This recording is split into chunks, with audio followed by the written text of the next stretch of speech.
Hello students, welcome to MK LCC educational group. स्वागत है आप सभी का आपके अपने YouTube channel MK LCC group पर। अगर आप इस बार मैट्रिक बोर्ड परीक्षा की तैयारी कर रहे हैं तो आप लोगों के लिए डेली मॉडल पेपर का सेट डिस्कशन करवाया जा रहा है, क्योंकि आप लोगों के पास बहुत ही कम समय बचा है बोर्ड एग्ज़ाम से। इसलिए आप लोग डेली मॉडल पेपर का डिस्कशन जरूर देखें, क्योंकि इस क्लास में कम से कम समय में ज़्यादा से ज़्यादा प्रश्नों का डिस्कशन करवाया जा रहा है। इसलिए आप लोग प्रतिदिन इस लाइव क्लास से जरूर जुड़ रहे हैं। जो भी स्टूडेंट आज पहली बार हमारे इस क्लास से जुड़ रहे हैं या अभी तक चैनल को सब्सक्राइब नहीं किए हैं तो वीडियो के नीचे लाल बटन दबाकर चैनल को सब्सक्राइब कर दें और बगल में जो बेल आइकन है उससे बजा दें, ताकि आप तक सभी क्लास की नोटिफिकेशन सबसे पहले पहुँच सके। तो आज हम हिंदी के मॉडल सेट 2 का डिस्कशन करने वाले हैं। तो चलिए क्लास को स्टार्ट करते हैं। आज के क्लास का क्वेश्चन 1 जो हिंदी मॉडल सेट का क्वेश्चन 1 है, देख सकते हैं आपके स्क्रीन पर। क्वेश्चन 1 कह रहा है, सभ्य समाज की आवश्यकता क्या है। सभ्य समाज की आवश्यकता क्या है? तो याद रखेंगे, सभ्य समाज की आवश्यकता श्रम विभाजन है। याद रखेंगे बाबू, क्वेश्चन नंबर 1 का सही उत्तर होगा ऑप्शन बी। हम लोग कम से कम समय में ज़्यादा से ज़्यादा प्रश्नों का रिवीजन करेंगे। आप लोग ध्यान देंगे और जो भी स्टूडेंट को किसी भी प्रश्न का उत्तर मालूम हो तो वो अपना उत्तर लाइव चैट में जरूर देंगे, क्योंकि आप लोग लाइव क्लास से जुड़े हुए हैं। तो नेक्स्ट क्वेश्चन की ओर बढ़ रहे हैं। क्वेश्चन नंबर 2, निम्नलिखित रचनाओं में से कौन सी रचना डॉक्टर अम्बेडकर जी की है। निम्नलिखित रचनाओं में से कौन सी रचना डॉक्टर अम्बेडकर जी की है? तो याद रखेंगे ये तीनों रचना है the caste India, the untouchables, you are they who are Shudras. ये तीनों हैं जो डॉक्टर अम्बेडकर जी की रचना है। इसलिए कह सकते हैं इस प्रश्न का सही उत्तर ऑप्शन डी। नेक्स्ट क्वेश्चन की ओर बढ़ रहे हैं। क्वेश्चन नंबर 3 कह रहा है बाबू, गिरधर लाल किसकी फैक्ट्री में किरानी था। गिरधर लाल किसकी फैक्ट्री में किरानी था? तो याद रखेंगे गिरधर लाल सेन साहब की फैक्ट्री में किरानी था। इसलिए इस प्रश्न का सही उत्तर है ऑप्शन डी। हम लोग कम से कम समय में अधिक से अधिक प्रश्नों का डिस्कशन कर रहे हैं, इसलिए आप लोग अंत तक जरूर जुड़ रहे हैं, क्योंकि आप लोग जितने भी प्रश्न देख रहे हैं बहुत ही महत्वपूर्ण और वीवीआई प्रश्न हैं। नेक्स्ट क्वेश्चन की ओर बढ़ रहे हैं। क्वेश्चन नंबर 4, सेन साहब किसके व्यंग से ऐंठ कर रह गए। सेन साहब किसके व्यंग से ऐंठ कर रह गए? तो सभी लोग याद रखेंगे सेन साहब पत्रकार महोदय के व्यंग से ऐंठ कर रह गए। तो इस प्रश्न का सही उत्तर है option A. Next question number 5 बहुत ही आसान और वीवीआई प्रश्न है। यह प्रश्न बार बार बोर्ड एग्जाम में पूछा जाता है। भारत कहाँ बसता है? भारत कहाँ बसता है? दिल्ली के पास, गांधी में, शहरों में या लोगों के मन में? चलिए तो याद रखेंगे बाबू, भारत कहाँ बसता है? तो भारत लोगों के मन में बसता है। कहाँ बसता है? लोगों के मन में। इसलिए इस प्रश्न का सही उत्तर है ऑप्शन डी। अगर यह क्लास आप लोग को अच्छा लग रहा है तो वीडियो को जरूर लाइक करें और दोस्तों में अधिक से अधिक शेयर करें, ताकि इस लाइव क्लास का लाभ अधिक से अधिक संख्या में स्टूडेंट उठा सकें। और अंत तक जरूर जुड़े रहें, क्योंकि बहुत ही महत्वपूर्ण और वीवीआई प्रश्नों का डिस्कशन करने वाले हैं इस मॉडल पेपर का सेट में। तो आगे बढ़ते हैं नेक्स्ट क्वेश्चन की ओर। महाभारत क्या है? महाभारत क्या है? तो याद रखेंगे महाभारत क्या है? तो महाभारत एक पुराण है। क्या बाबू? पुराण। तो इस प्रश्न का सही उत्तर है option D. Next question number 7, Mihir Bhoj की ग्वालियर प्रशस्ति किस भाषा में है? मिहिर भोज की ग्वालियर प्रशस्ति किस भाषा में है? तो याद रखेंगे मिहिर भोज की ग्वालियर प्रशस्ति संस्कृत भाषा में है। किस भाषा में है बाबू? संस्कृत भाषा में। इसलिए इस प्रश्न का सही उत्तर होगा ऑप्शन सी। नेक्स्ट क्वेश्चन, बहादुर कौन था? बहुत ही महत्वपूर्ण और प्रचलित क्वेश्चन है। बहादुर कौन था? बहुत आसान प्रश्न है, सभी लोग इस प्रश्न का उत्तर देंगे। चलिए बहुत बढ़िया। बहादुर कौन था बाबू? बहादुर एक नौकर था। क्या था? नौकर था। इसलिए इस प्रश्न का सही उत्तर है option C. Next question number 9, Nirala की साहित्य साधना किसकी कृति है? निराला की साहित्य साधना किसकी कृति है? तो याद रखेंगे क्वेश्चन नंबर 9 का सही उत्तर है ऑप्शन सी, रामविलास शर्मा। निराला की साहित्य साधना किसकी कृति है? रामविलास शर्मा की। तो इस प्रश्न का सही उत्तर है ऑप्शन सी। और ध्यान देंगे, जो भी स्टूडेंट अभी तक हमारे व्हाट्सएप ग्रुप या टेलीग्राम ग्रुप से नहीं जुड़े हैं तो वीडियो का डिस्क्रिप्शन में लिंक दिया हुआ है, वहां क्लिक कर आप जुड़ सकते हैं, क्योंकि हमारे व्हाट्सएप ग्रुप एवं टेलीग्राम ग्रुप पर प्रतिदिन महत्वपूर्ण स्टडी मटेरियल PDF भेजे जा रहे हैं, इसलिए आप लोग जरूर जुड़ें और दोस्तों को भी बताएं। नेक्स्ट क्वेश्चन की ओर बढ़ रहे हैं। Question number 10, Birju Maharaj. बिरजू महाराज का संबंध किस घराने से है? बिरजू महाराज का संबंध किस घराने से है? तो याद रखेंगे, बिरजू महाराज का जो संबंध है वह लखनऊ घराने से है। किस घराने से है? लखनऊ घराने से। इसलिए इस प्रश्न का सही उत्तर है option A. Next question, question number 11, Kumar Gandharva. Kumar Gandharva क्या है? कुमार गंधर्व क्या है? तो याद रखें, कुमार गंधर्व एक शास्त्रीय गायक है। क्या है? शास्त्रीय गायक। तो इस प्रश्न का सही उत्तर है option B. Next question, question number 12, पिताजी। पिताजी ने किसको मारा था? पिताजी ने किसको मारा था? अगर इस चैप्टर को आप लोगों ने पढ़ा है तो इस प्रश्न का उत्तर दे सकते हैं आप। बहुत ही आसान सा प्रश्न है। पिताजी ने किसको मारा था? दीदी को, माँ को, संतू को या भग्गू को?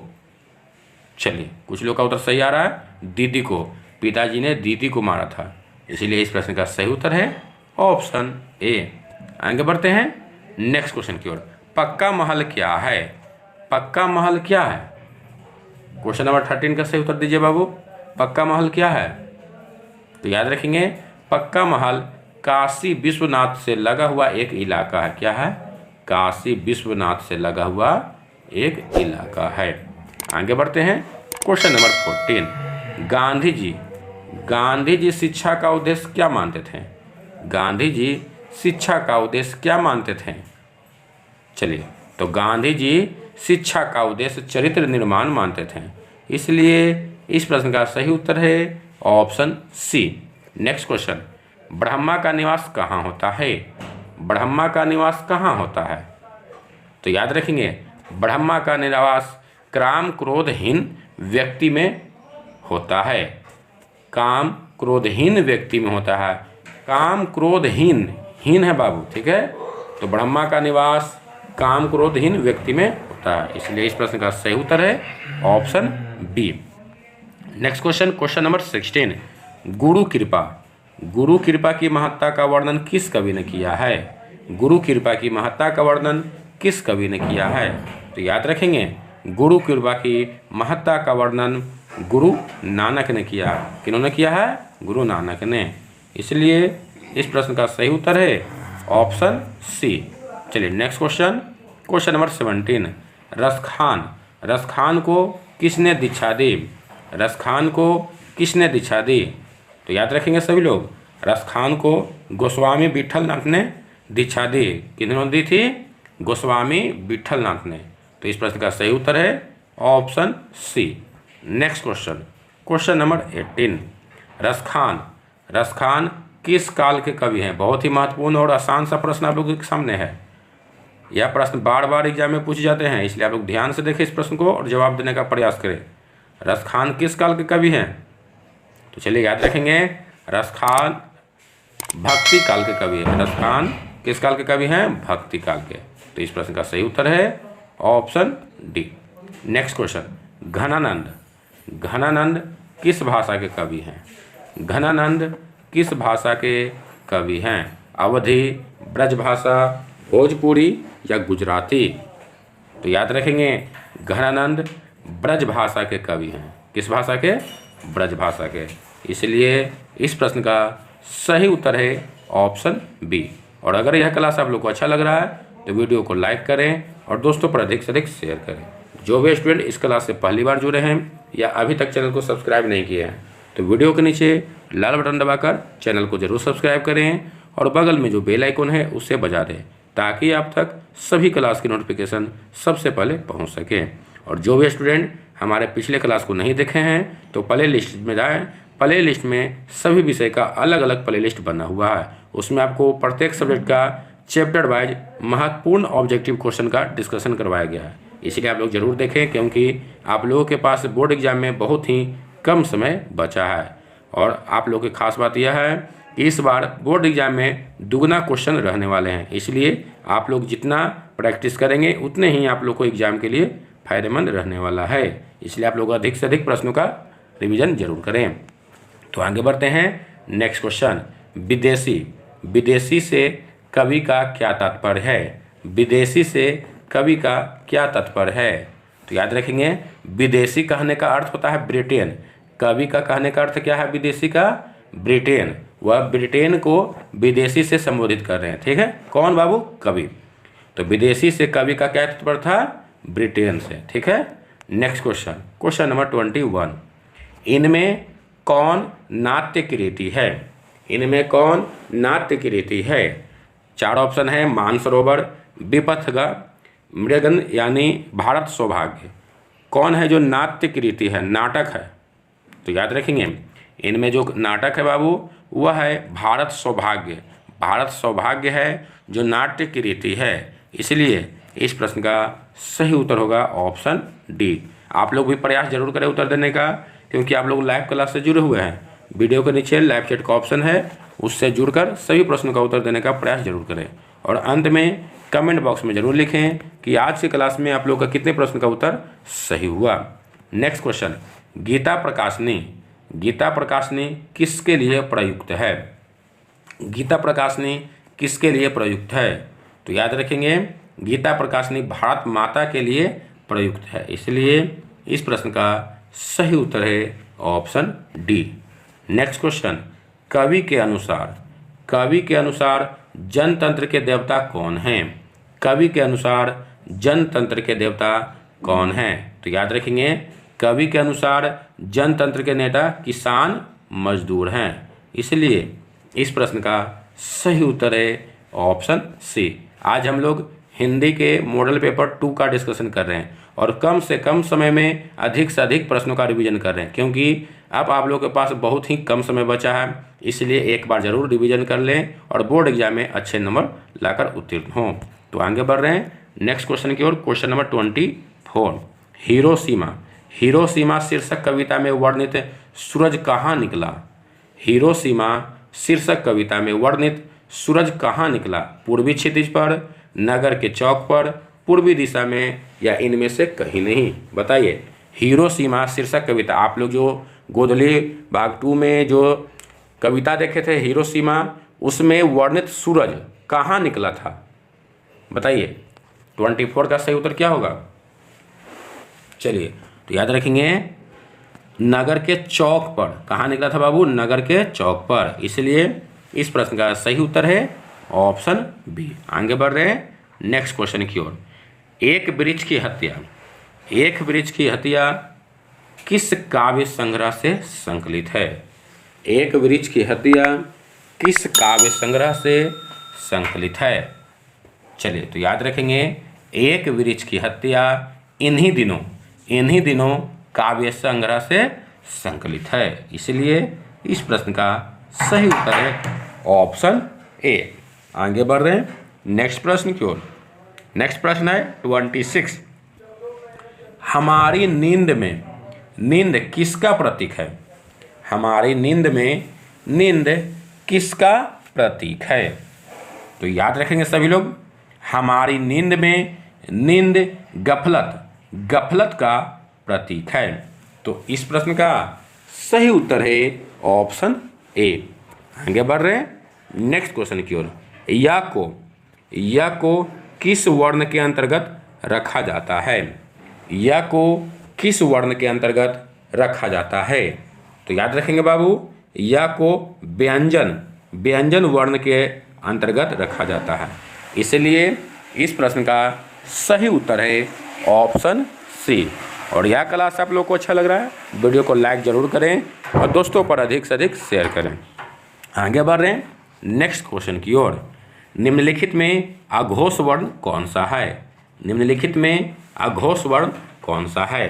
तो याद रखेंगे, अघोष वर्ण कौन है बाबू? तो अघोष वर्ण च है, इसलिए इस प्रश्न का सही उत्तर है option A. Next question, question number 29, सदानंद। सदानंद का सही विच्छेद है।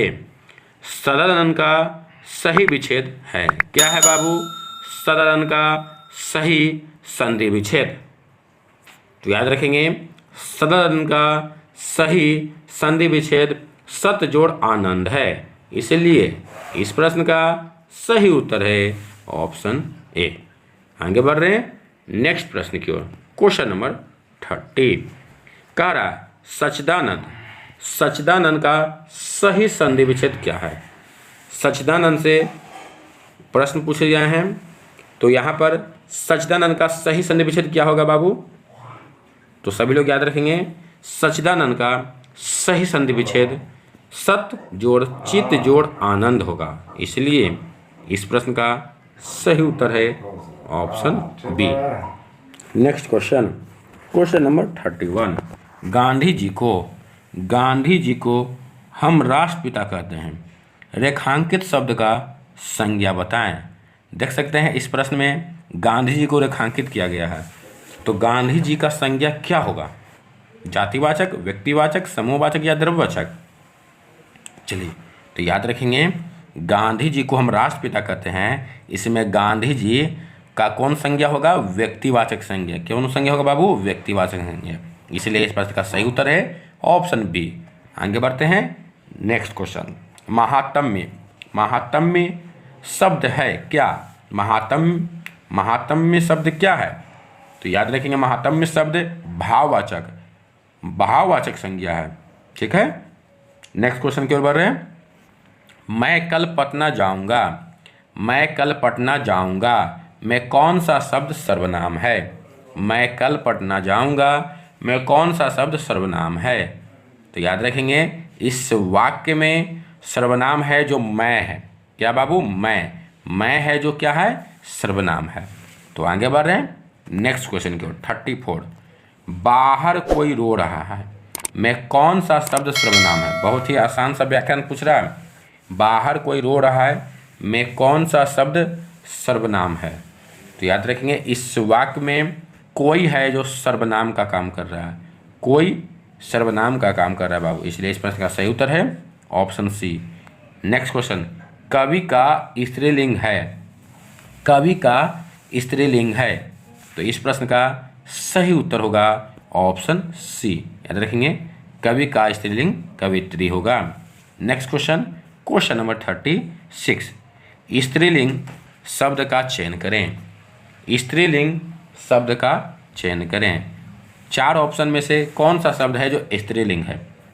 तो याद रखेंगे शराब है जो क्या है बाबू? स्त्रीलिंग है, इसलिए इस प्रश्न का सही उत्तर है ऑप्शन ए। हम लोग कम से कम समय में अधिक से अधिक प्रश्नों का रिवीजन कर रहे हैं, क्योंकि आप लोग के पास बहुत ही कम समय बचा है, अब ज़्यादा डीपली समझाने का टाइम नहीं है बाबू, इसलिए हम लोग शॉर्ट में जल्द से जल्द अधिक से अधिक प्रश्नों का रिवीजन कर रहे हैं।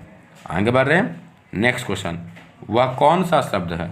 वह कौन सा शब्द है जो प्रायः बहुवचन में प्रयुक्त होता है?